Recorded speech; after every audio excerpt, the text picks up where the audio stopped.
Village where no one listened, there lived a girl who did. While others ignored the whispers of the wind, she leaned in and heard its song. The spirit spoke through the breeze, and what she heard would change everything. This is the story of the girl who listened to the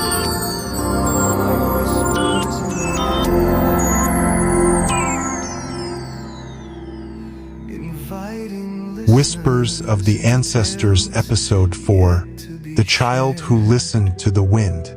Long ago, in a quiet corner of the world, a place untouched by the hurried footsteps of modern life, where ancient trees, gnarled and wise, whispered secrets to the vast, open skies, there stood a village.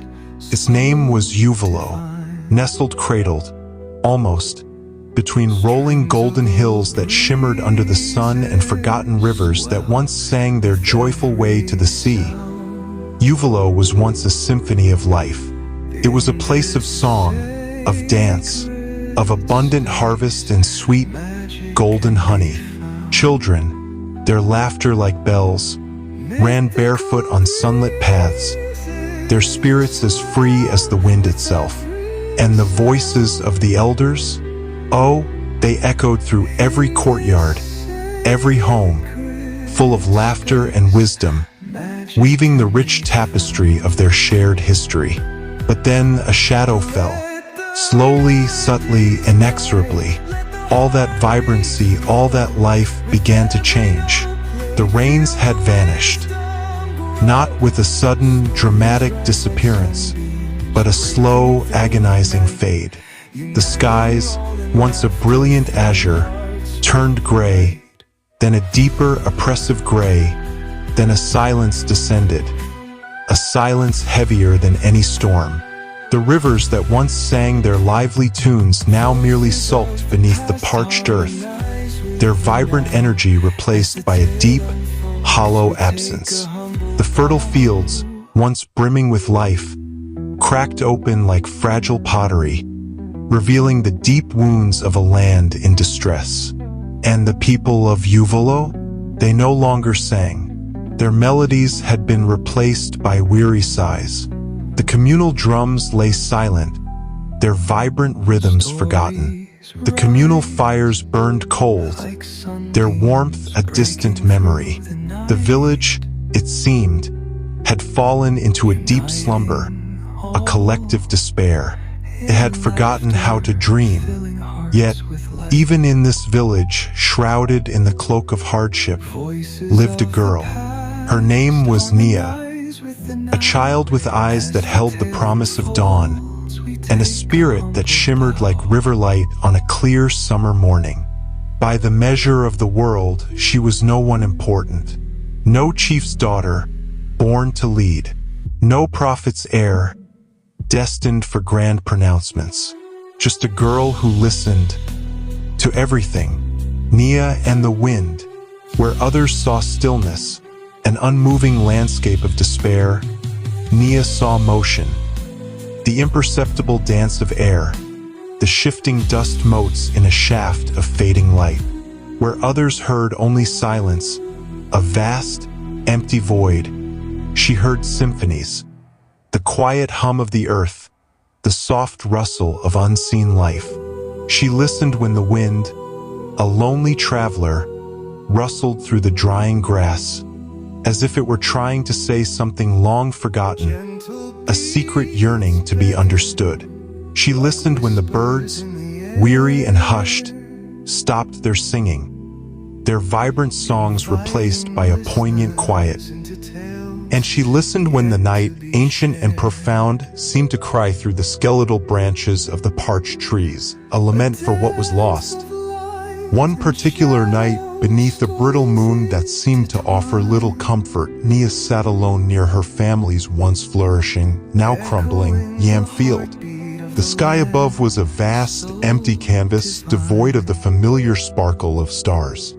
The air, heavy with unspoken sorrow, pressed down on the village like a shroud. And then it came.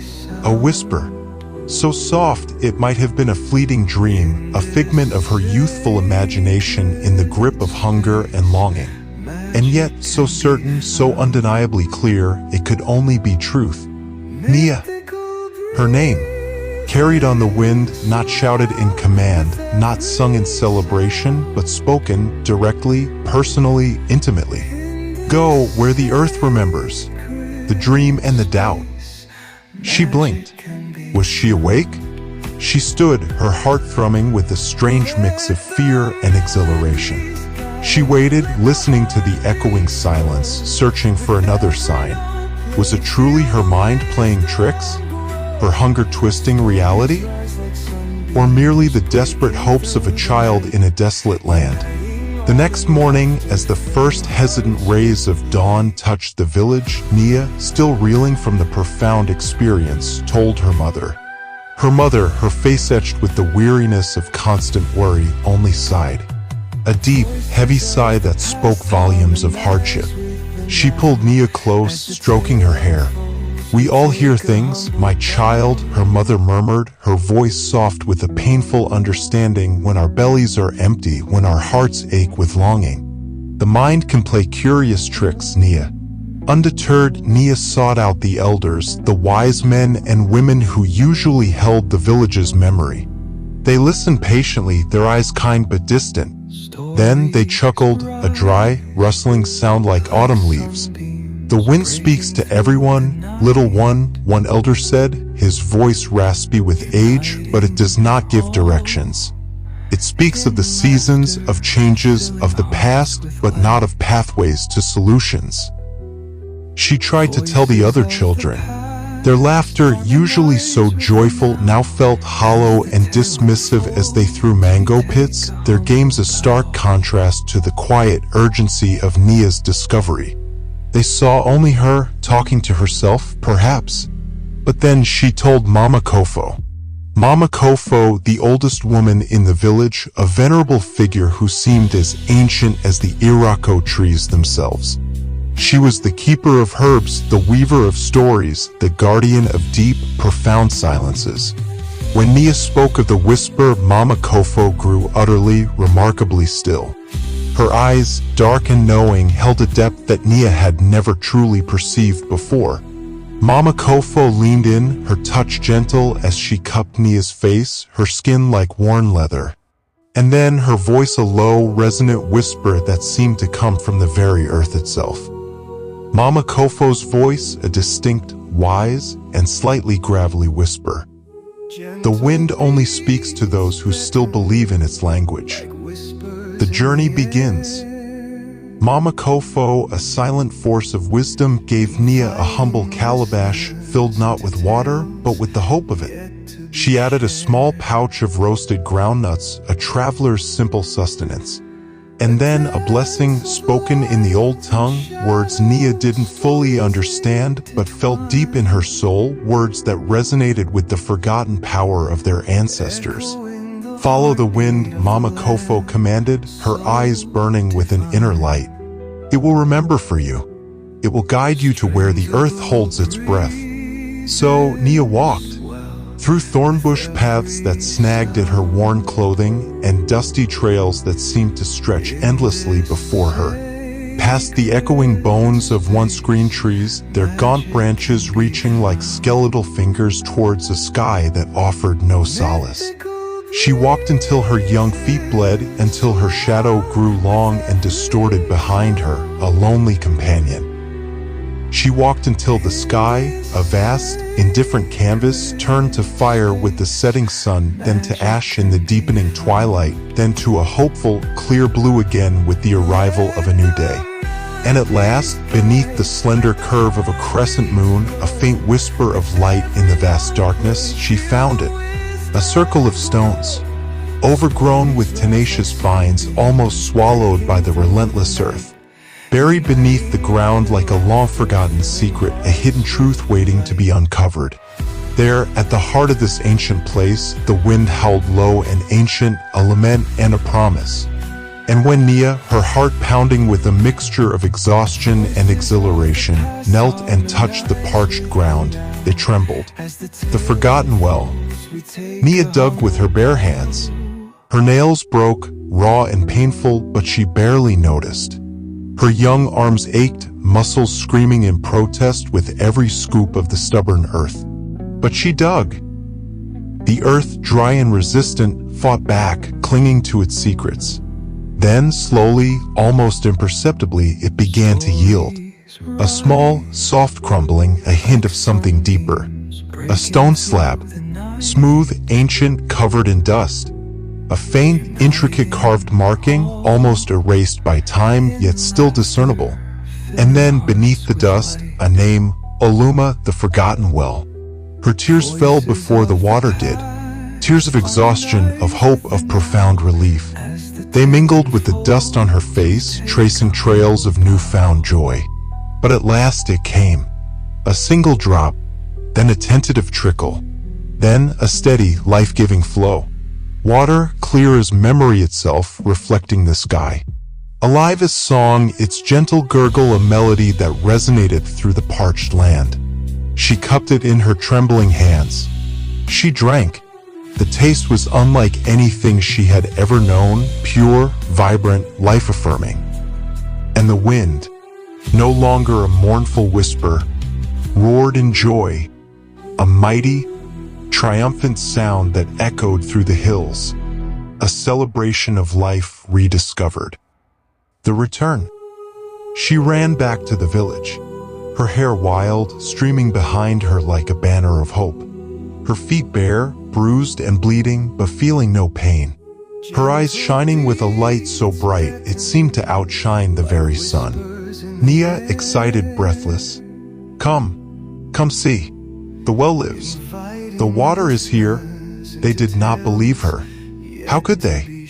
Their spirits were too broken, their hopes too long crushed. They watched her, their faces blank with disbelief, their hearts too wary to embrace such an improbable claim. Until Mama Kofo stood. Her frail form seemed to grow taller, imbued with an ancient strength. Her voice, usually a whisper, now rang out with the conviction of prophecy. Mama Kofo, firm, resonant, when the wind speaks, it does not lie. So they followed, hesitantly at first, then with a growing sense of wonder. Men with their shovels, their tools long and used. Women with their empty buckets, their hands ready.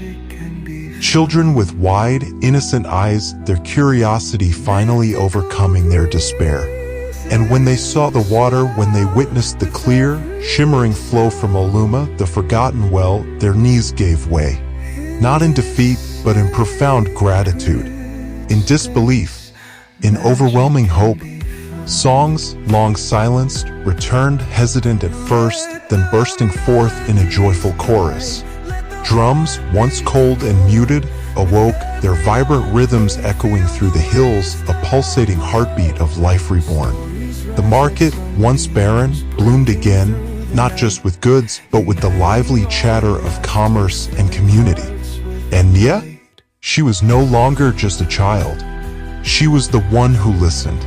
The one who dared to believe, and in doing so, brought life back to Uvalo. The message. From that day on, the village of Uvalo transformed. It taught its children not just to speak, to assert their voices, but to listen, truly listen. Not just to the wisdom of elders, but to the subtle murmurs of the earth itself, to the profound lessons found in silence, to the ancient, guiding whispers of the wind. And when the rains finally came, as they always eventually do, a gentle blessing from the heavens, they did not forget the drought. They honored it. They remembered the hardship and the resilience it had forged. They remembered the small girl, Nia, who dared to trust the quiet, the barely audible call, and in doing so, brought forth a new beginning. And Nia, she still walks from time to time, when the world grows too loud, to the sacred place where the wind first called her name. She sits beneath the ancient Irako tree, its roots reaching deep into the earth, and she listens. Because sometimes, in the stillest of places, when you quiet your mind and open your heart, you hear the loudest truths, and these are the whispers of the ancestors. And so, from the whispers of the wind and the heartbeat of the earth, a child reminded a village how to listen and how to live again. Nia's courage echoes still, not just in the flowing waters of Uvalo, but in every soul who dares to believe in the quiet voice within. If the story touched you, like, share, and subscribe to Temple Timeless Tales. Let us know in the comments, what do you hear when you truly listen? And where you are watching from, your voice matters. Your presence in this global circle of wisdom means everything. But not all stories end in light. In our next episode of Whispers of the Ancestors, one night, the moon did not rise. The crops withered, the old grew afraid, and a child dreamed of a grandmother who spoke not with love, but with warning. Join us for episode 5, When the Moon Forgot to Rise. Until then, timeless tales, endless wisdom, boundless imagination. In this sacred space, magic can be found. Mythical breezes swell with every sound. In this sacred space, magic can be found. Let the melodies guide, let the heartbeat flow. With every note played, feel the wisdom grow.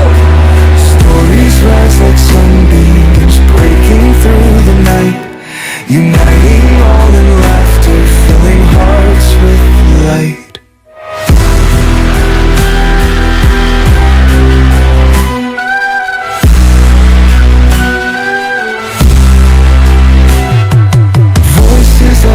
Past harmonize with the now. As the tale unfolds, we take a humble bow.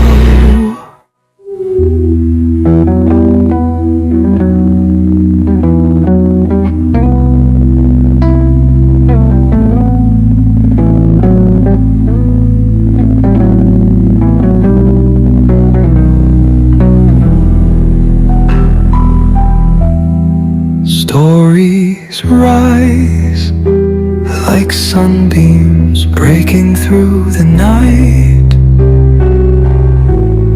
uniting all in laughter, filling hearts with light. Voices of the past harmonize with the now. As the tale unfolds, we take a humble